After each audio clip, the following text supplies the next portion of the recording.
And I don't know where Mike went, but we'll throw that into a little twisty cone to start. Week 1, dash of the areas. All right. I don't know what the heck keeps happening. My computer just decides it just wants to throw me out. Welcome to week 1 dash of DFS. Of course, we're going to start this off hot and normal like we always do, with tons of technical difficulties coming right at you, as well as a new host that we got with us and an intro that has almost half the relevance it needs for the show now because Coach won't be joining us this year. With me, though, I got returning back. We got my man. What's happening? We got Drop the Leash. What's happening, dude? How we doing? We're here. We're finally here, right? Like, we've been talking about getting back here since the middle of February, and we are Saturday night, 16 hours from 1 p.m. Sunday NFL Red Zone kickoff. Oh, I love it. I love it. And our new host here with us this week, we got Jeff Mock. How we doing, Jeff? How's it going? I'm doing well, brother. Great to be here. Appreciate being part of this whole thing. It's week 1. I could not be more pumped up. There's a lot to get into. We got a lot of juicy matchups, so I'll kick it back to you, Mikey. Excellent, excellent. And I definitely enjoyed having you in the chat last year and stuff like that. And it's good to see sitting in the seat now instead of just sitting in the chat, keeping us active. So with that, we'll go ahead and kick things off. This year, we're going to be doing things a little bit different. We're not going to be doing the same old standard each week. We're going to be kind of doing things a tad bit off. One thing we will be doing somewhat the same, though, is we're going to be talking about quarterbacks that we're kind of fading this week. And a quarterback that I'm fading that really sticks out like a sore thumb right out the gate is against the tough Arizona defense is Patrick Mahomes. Patrick Mahomes coming in at 8,700. He's the number 1 quarterback coming off the board, especially Josh Allen already playing on Thursday. I feel like $8,700 I'm going to pay down. I'm going to go way down on a quarterback against he just doesn't seem like, I got to see him have the weapons first. I got to see how he can do this with weapons. So automatically I'm going to be saving money on FanDuel right out the gate. Joe, did you have anybody that you were fading in the quarterback department? Yeah, he's not super expensive, but I'm not sold on Joe Burrow yet, fantasy-wise, every week. And now you're talking about opening the season against the Steelers, obviously, division rivalry game. Steelers aren't what they used to be, still bring a strong defense, still bring a physical presence. So I'm just not sure. And I love everybody. I love every part of that Cincinnati team. But I don't know what Burrow has in him from week to week fantasy-wise. Last year, we saw a lot of huge games. Then we saw some games where it was more mixing in the running game. So I'm going to fade Burrow for this division matchup week 1. Excellent. That's a good one, too, just because I feel like Steelers are going to have to do more on defense because they're not going to have much offense to be going off of. Jeff, do you got any quarterbacks that you're fading this week in particular? I know we're kind of just throwing this at you, but... Mike, starting off, you're down to the top quarterback in the entire league. How do you down Patrick Mahomes? The guy's a stud. He's been a proven stud, and he will continue to be a stud. I mean,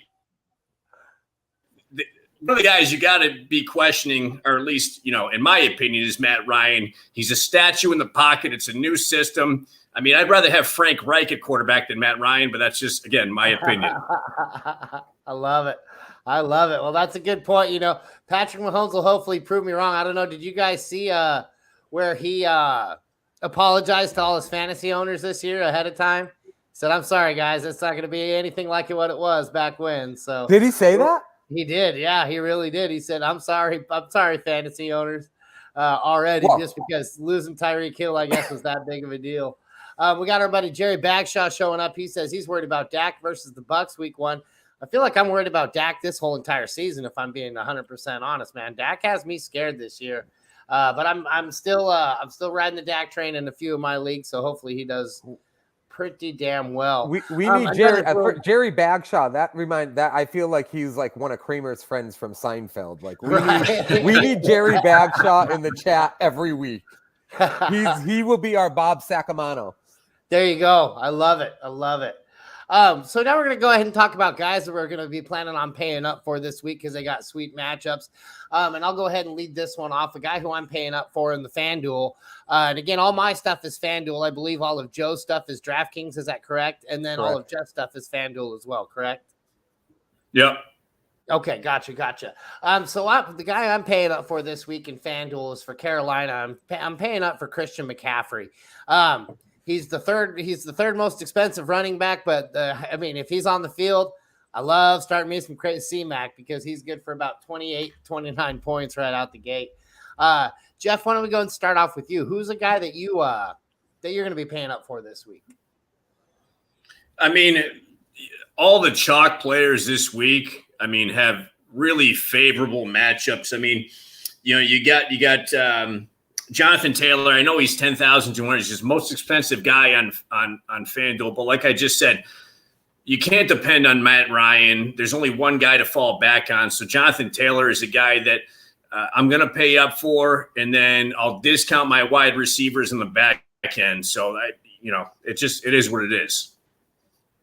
Yeah, excellent. He's right. I mean, the matchups are juicy at the top. Jonathan Taylor's playing against Houston, like a Lamar Jackson at quarterback is playing against the Jets.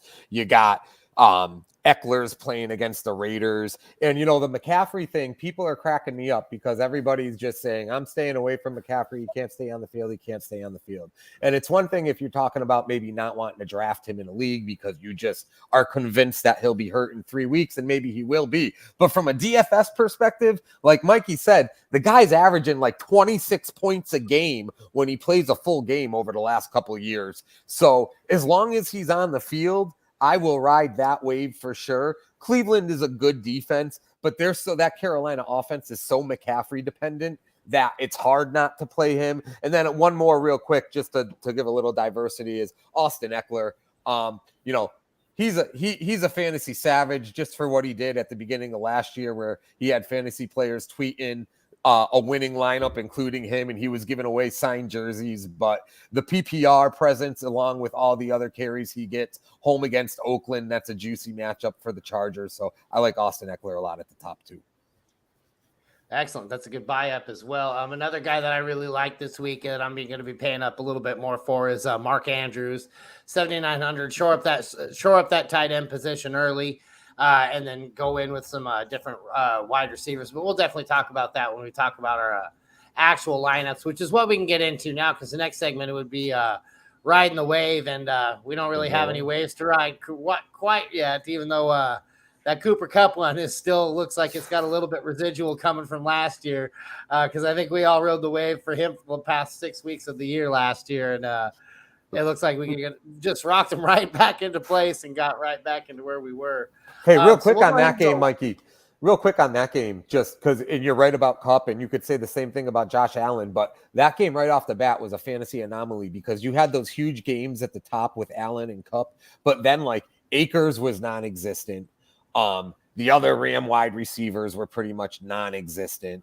It was a bizarro. That was a bizarro game one, and as Pat McAfee said, and those guys, like, I'm disappointed in myself for forgetting how good Josh Allen ended last year. That's what I feel like I did by thinking that game was going to be a really close game or maybe even a Rams win. I mean, the defense was there. Like, you always got to worry about that Rams defense, of course. But Josh Allen is coming out with something to prove. I think he's going to be really, really mad that what happened last year, and I think he's not going to allow anything to chance this year. He's just going to get up, stay up, and do what he can. God dang, he looked good. Chris's videos is hopping in. He says, should he start Hollywood Brown or Scary Terry full PPR? Joe, you're shaking your head. Let's go ahead and lead off. I like Hollywood Brown. I do. No Hopkins. They're playing the Chiefs. They're going to have to score points. So even if they suck for 3 quarters, they got to throw some trash yards and touchdowns in the 4th quarter. That's game easy pickings for Hollywood Brown to get those fantasy points, even if they don't put a good showing up as a team. Jeff, what about you? Who are you going with here?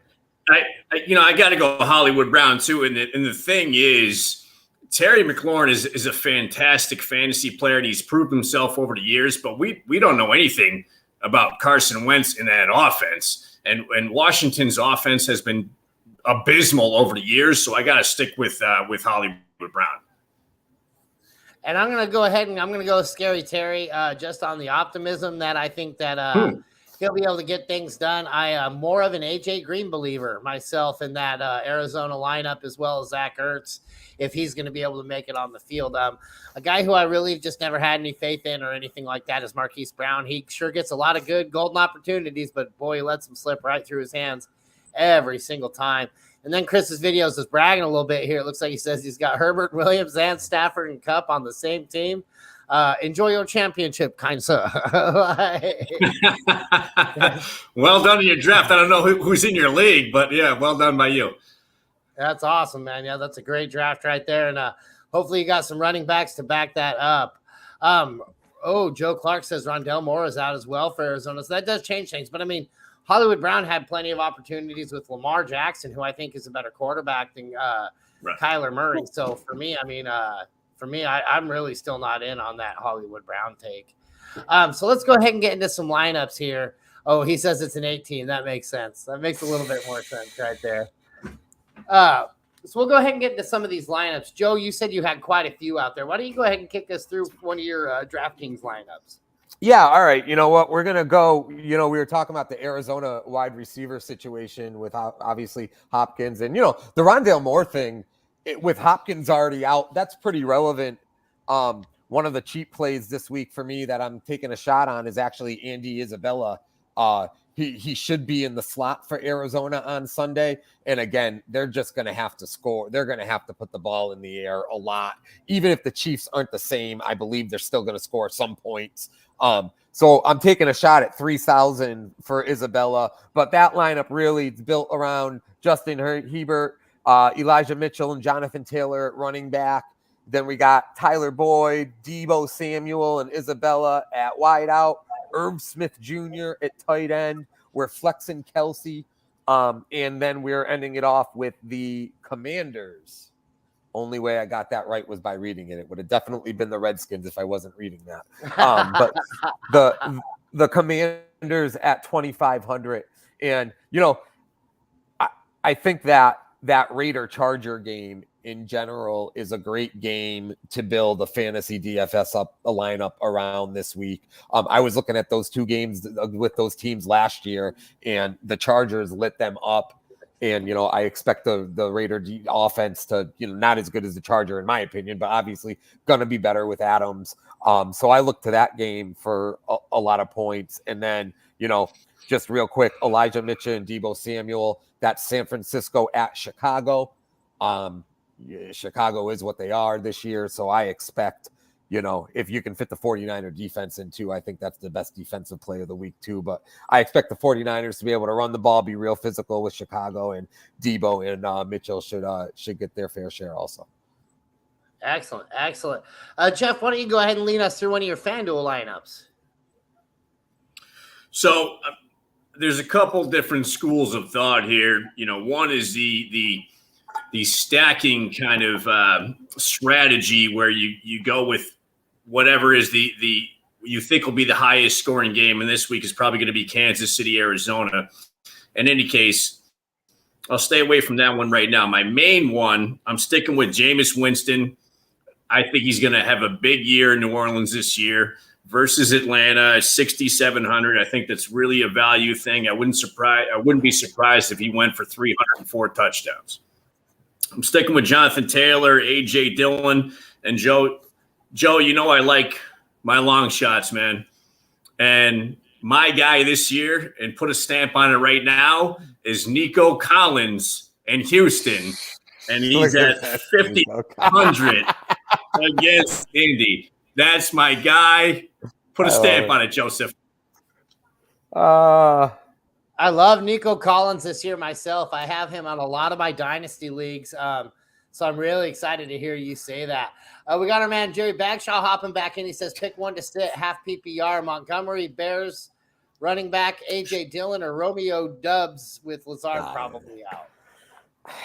I think you got to sit. I understand the question, but I don't know. I'm more of a play it safer. I would sit Romeo. I'd have to take Dillon on that one. I know that Montgomery's a starter, but that's a tough defense he's going against, and Minnesota's given up a lot of rushing yards. Dillon seems to get the carries in the red zone. I'd go Dillon on that one. No, this is pick one to sit. Oh, I'm sorry, to sit. Oh, well then in that case it's Romeo. The even though he's also a pick of mine, he's a rookie who is probably not going to get a whole lot this week. Yeah, no, it's Romeo Dubs for me too. Give me the running back action almost every time over a receiver anyways. But when we're talking about a rookie receiver we haven't seen yet, then we're definitely going with the running backs. Chris's video says Amon-Ra St. Brown or Darnell Mooney this week. I like Amon-Ra St. Brown. Give me the Sun God. How about you, Joe? Yeah, I'm going ramen noodles. You're going ramen noodles. What about you, Joe? You guys putting your trust in Jared Goff? You got to be kidding me on that one. Wow. I mean, come on. Justin. I say Mooney. That's just me. I haven't trusted Jared Goff in 3 years. So anyways, that's so fair. Mooney and Hollywood Brown. At least Fields hasn't burned you enough yet. I was gonna say you got Mooney and Hollywood Brown versus St. Brown, and who was the other one against Brown before that you chose, Mike? Well, don't forget that Nico Collins is my boy. So Scary Terry, McLaren, right. Guy. That's right. George, that's right. What up, George? Georgie, what's up, my man? Okay, so I'll go ahead and go over one of my FanDuel lineups here. This one I'm kind of excited about. I got for 5,500 or for 6,600. Sorry, I grabbed Baker Mayfield because I feel like Week 1. Against Cleveland, he's going to be pissed off. He's going to have something to prove. Give me that revenge game for Baker Mayfield. Follow him up with the stack with Christian McCaffrey because I think, why not? If you're going to throw a lot of touchdowns against your old team, why not throw it to Christian McCaffrey? Gotta love that. And then we got Aaron Jones going Green Bay at Minnesota. He's at 7,400. I'm excited about that look too. I think, like he was saying, Minnesota likes to give it up against the ground. And Aaron Jones should see a bunch of it. To pay down for a few of these guys, I went with Christian Kirk at the wide receiver position. He was 5,800. Yeah. Sterling Shepard, because if he's going to be on the field, I wouldn't mind having him in my lineup for 5,500. And then, like I said earlier, with A.J. Green, I think A.J. Green has a chance to do pretty good against Kansas City this week. It'll be a high-volume game for him anyways, and he's at 5,700. And then we got Mark Andrews at 7,900. Then I got Michael Pittman Jr. at 7,200. I'm with you with Matt Ryan, but I do feel like Pittman against Houston, that's just too good of an opportunity to walk away from. And then another team that I want to start up against a lot of DSTs this year will be the Pittsburgh Steelers, so I got the Bengals in there as well. Yeah, it's really interesting. I love that lineup. I'm listening to you spout out these salaries on FanDuel, and like Pittman, 7,200 on FanDuel, 5,500 on DraftKings. So I think if you take the salary scale difference with the amount of players, I think 700 to 800 is really how it translates. That what it would be different to really be the same. So when you're talking a 1,700 difference on Pittman, that's a big deal. If you're a player who's playing both sites, you obviously always want to choose the best lineup, but at the same time, if you like Pittman, you're playing FanDuel and DraftKings. Don't play him on FanDuel. Play him on DraftKings for the 5,500. But, do that due diligence so because getting 12 points out of Pittman at 5,500 versus getting 12 points, let's say, out of Pittman at 7,200, it's a big difference. So, use the site to your advantage in those situations where the scale is larger than it really should be, player salary wise. Excellent point right there for sure. Yeah, no, it's kind of crazy how that works out too, that they have different houses and things like that in different books. And so they get kind of far apart on a few of those. So that's Mikey, a great point right there. If I could interrupt and jump in 1 second on the Pittman thing. Don't get me wrong. He's a talented player, but Matt Ryan as a quarterback has not been relevant since the Obama administration. So I love Jonathan Taylor. Outside of that, do not give me anybody on Indianapolis. Anyways, go ahead. Fair enough. Fair enough. No, I have faith that Matt Ryan will at least be able to get a couple of touchdowns thrown, and I hope one of those at least goes to Michael Pittman. That's all I'm going for. I'm playing Pittman too. Ryan's unbelievable though. Like the amount of yards he's thrown for over his career, and I'm even talking about like the Roddy White, Julio Jones days where he was really, really, a good quarterback putting up real numbers. Son of a bitch just never got in the end zone enough fantasy wise. He was always fool's gold from a fantasy perspective, I feel like. Right, yeah, he had serious touchdown regression but he's going to fix it this year, buddy. Okay. He's going to finally turn it around after 15 years later. Him and Myles Gaskin, right? We got our buddy George saying, flex, Etienne or Thielen. That's a good one. That's Jeff, go ahead and lead us off on this one. Who you flexing? I'm assuming by Etienne, he means Travis Etienne from Jacksonville? Yep. Okay, I'm rolling with him. I mean, if you're going starting running back versus, Thielen's going up against a tough throwing defense, I think that's kind of a no-brainer in my opinion. I like it. I'm with ATN as well. What about you, Joe? Yeah. No brainer. I don't know. Minnesota's going to have to throw to win that game. Thielen probably will get his to an extent, but yeah, I think I would absolutely go. Volume is king in the name of the game, right? Volume is the name of the game. It's funny how Jacksonville's turned into kind of like a trendy fantasy offense. Right. A little bit. That's how you know it's before week 1. Yeah. Right. We got Chris's video says Montgomery or Pollard. For me, I'm playing Pollard. I think seeing him playing out of the flex in Dallas has me a little excited about getting, especially PPR, at least. Jeff, you're shaking your head. Are you going with Montgomery? I'll tell you, I'm gonna have to agree with Pollard. And not that I don't like Montgomery, but it's a very tough matchup for Montgomery this week. And Pollard, towards the end of the year last year, seemed to be kind of the guy. It's almost like Zeke is. Oh, nope, we lose him. I'll pick it up. Lost Jeff. Take it up. Well, I agree. No, sorry about that. No, that's all right. I was gonna pick you up, but I'll let you finish.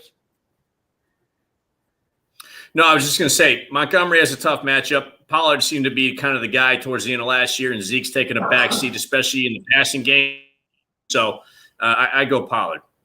Yeah, I think there's some weeks where I would take Montgomery over Pollard, but given the matchup, San Francisco versus the Cowboys in their matchup, I would go Pollard. I love Pollard in the PPR. I want to see him in the slot. I want to see them using him like all over the field and doing all the dynamic things he can do that Zeke Elliott can't do. I just hope that it's not seeing Pollard bringing them 60 yards in between the 20s and then Zeke getting a bunch of 2-yard touchdowns all season long. That will piss me off a little bit, but Absolutely.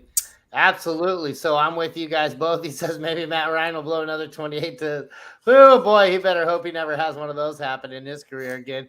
Our boy Jerry coming back saying 0.5 point Christian Kirk. This is a good Cortland one. Sutton. And I'll lead this one off Sutton, and it's not even close. What about you, Jeff? I know it's I get your point with Wilson there, but I think Kirk is the guy in Jacksonville. There's really no other number one. I'd lean Kirk. That's just me though. Yeah, this is a good one. That Montgomery Pollard one's pretty tough too, and this one's tough too. It is crowded. You got Judy, you got Patrick, you got the tight end. Then I can't say his name. Patrick's out. Patrick's out though. Right. So then you got Kirk with Ingram. They traded Shana. Who's their number 2 right now? Marvin Jones. Yep, Marvin Jones. Marvin Jones with Kirk. Does anybody know, Joe? It doesn't matter, Doesn't matter. All right, you know what? I'm going to go Sutton because he's got the better quarterback thrown to him. But this is a really tough one. I'll be really curious to see what Kirk does to start this season. I mean, they're paying him $20 million a year. They supposedly have an up-and-coming quarterback. It'll be interesting to see what kind of fantasy numbers Kirk puts up to start the season. I hope a lot because he's another guy that I have on a lot of my fantasy lineups. It's just like I'm also the number 1 Denver Broncos fan, so it's going to be Cortland Sutton over most people in this instance. George goes, Jeff has my Wi-Fi. It's got Dude, across. My apologies, man. My first show here, and we'll button it up going forward. My bad. That's awesome. No, we're just giving you a hard time, George. At least you can use that as an excuse since it's your first show. George is on his like 300th show just this off season, and you're way better off than he is. I promise, like way better off as far as connectivity goes and all that. Joe, do you have any more lineups you'd like to share with the group today? Yeah, sure. Let's throw another one out there. So if you're a believer in the Eagles this year, they're at Detroit week 1. So we got a Jalen Hurts lineup, and we're stacking him with Dallas Goedert. No Ertz at all this season to get in his way tight end wise. He is the pure number 1. They've got him, Smith, and Brown. It's a 3-headed monster receiving. I really think Hurts takes that next step, and I think the against Detroit is a great team to start that. I'm also playing the Eagle defense. So 3 Philly guys in that lineup to go with Justin Jefferson, Eckler at running back, Pittman, who we talked about earlier, is in my lineup there. Evan Ingram, who, again, seems to be like a trendy tight end sleeper there for Jacksonville. But I do like the idea of him getting a bunch of red zone targets there for sure. And then Najee Harris for Pittsburgh at Cincy. I'm not sure what Pittsburgh's going to be, but I know Harris is going to touch the ball more than anybody else there. So throwing him in. And Kadarius Toney for the Giants is kind of my long shot on this one. He was 4,100. But, they're at Tennessee, and Toney's going to be out there. He's a dynamic force for them. So hoping as a Giants fan as well as a fantasy owner that he gets his touches. That's a nice lineup too, man. I dig it. George said he's going to start saying he has Jeff's Wi-Fi, and only because that would be an improvement, George. We all know you'd be lying. We still need to know you. I'll improve, brother. I'll improve. My apologies. It's weird, though, if you think about it, because it was bad a few times, but then okay the rest of the time. Like, I don't understand the science behind that. But yeah, me neither. No, it was perfect. Like I was saying, it's weird how, you'll get these connections that are great, and all of a sudden, like a plane will fly by, and the connection will go with the plane. It's pretty insane. Jeff, did you have any more lineups you'd like to share? And it's nice because I live near the airport, so we're going to go with I live by the airport. That's the problem. So, period. There you go. So, Mike, were you asking my lineup-wise who I got? Mm-hmm. Yeah, do you have any more you'd like to share with the group tonight? So, a couple things. Number one, from a tight end standpoint, there's only 2 people. It's going to be Kelsey and it's going to be Andrews. I wouldn't bother paying for anybody else. I know that there are a lot on FanDuel and DraftKings, but they're the only 2 guys you can possibly count on. Again, in my opinion, the people I'm staying away from completely are anybody from the Raiders, because although I'm a Patriots fan, I love Josh McDaniels. From a fantasy standpoint, he has been a nightmare over the years. Carr has not been with Adams yet. I'd stay clear of the Raiders. Tight end wise, I go Kelsey or Andrews. I dig it. That's really good advice on both ends of the spectrum right there. Especially as the number 1 Broncos fan. I love the avoid all Raiders. Just as a general rule or principle, just as good hygiene, if anything, just avoid Raiders at all costs. Well, excellent, guys. Well, we'll go ahead and wrap up with that. The way to find us, guys, toiletstotitles.com, at toiletstotitles on the Twitter. You can join our Patreon, patreon.com/toiletstotitles. I'll get that out eventually, right? One of these days. Get on there. There's like multiple tiers. The $5 tier is probably your best value, gets you into a couple of different things. If you want to get on the real tier, get the $1 million tier 6. Then you get to go out to dinner with our man, Joe Knows. He'll take you out for a steak dinner any night you want to go. So that's the tier that I would try to be getting into if I was a guy listening to us, to give us all let's just go do something else besides working all day. But with that, guys, we're about 15 hours away from some football. Joe, Jeff, thank you guys so much for joining us this evening. And as always, we appreciate everybody following us here at the Toilets to Titles brand. Make sure you get out there, give us a 5-star review. And guys, we will see you in the morning with the Blitz at 10:30. We'll be kicking off. Get ready to answer all your start-sit questions. So again, thanks again, guys, and we will see you next week.